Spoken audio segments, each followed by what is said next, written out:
सांगितलेले आहे आणि ते ऐकलं ना तर खरंच जीवनशैली बदलून जाईल. अहो आपली जीवनशैली नाही, एक एक घर बदलेल, एक एक गाव बदलेल आणि खरंच आपल्या सनातन धर्माचा उच्च असं सगळ्या गोष्टी होईल. फक्त मोदीजींनी करून जमतंय का? हो नाही. देवेंद्रजींनी करून जमतंय का?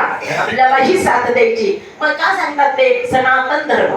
कारण सनातन धर्मच ही हे जर 5000 वर्षापूर्वीचं ज्ञान जशाला तसं आहे. श्लोकामध्ये एवढे मोठे संत महंत सगळे झाले. याच्यावर अनेक लोकांनी, मोठ्या मोठ्या लोकांनी, अभ्यासक लोकांनी याच्यावर हे लिहिलेले. पण एक तरी श्लोक बदलला का त्याच्यातला?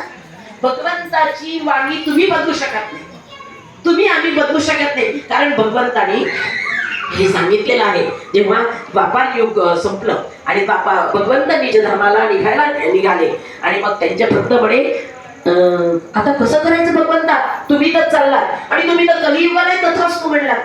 कली म्हणे कली पण आला भगवंत, कारण त्यांनी सांगितलं राग रंग तुम्हाला सगळे सारखे ना, तुम्ही तथास्तु सगळ्यांना म्हणताय, मलाही तथास्तु म्हणायला पाहिजे.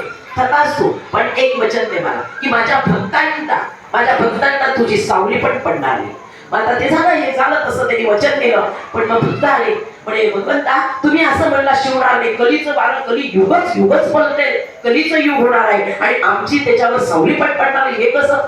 तर मग भगवंताने सांगितलं की हे आता तुम्ही असं घाबरू नका म्हणे, माझं हे सुदर्शन चक्र मी इथेच ठेवून जाणार आहे आणि माझं सुदर्शन चक्र जिथे पडेल तिथे ब्रह्म सरोवर तयार होईल. आणि तिथे नैमिषारण्यात मी गेले होते परवा, खरंच म्हणजे ते पाहिलं ना दादा, असं वाटतं की खरंच इथे 84,000 ऋषी मुनींची तपस्या भूमी आहे.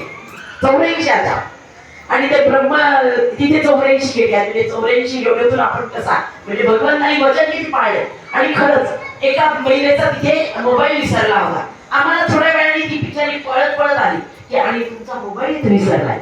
अगदी गरीब छोट्या दुकानं, छोट्या वस्तू आणि आली. खरंच गलीचं वारं तिथे नाहीये आणि भगवंतानी हे वचन पाळले. भगवंतानी जर वचन पाळलं आपण भक्तांनी का पाळू नये? मग काय पाळायचं आपण? एक भक्ती विशिष्ट. मी असं म्हणत नाही की तुम्ही तुमचं कुलदैवताचं करू नका, असं अजिबात नाही, पण त्यालाच परमेश्वर म्हणा.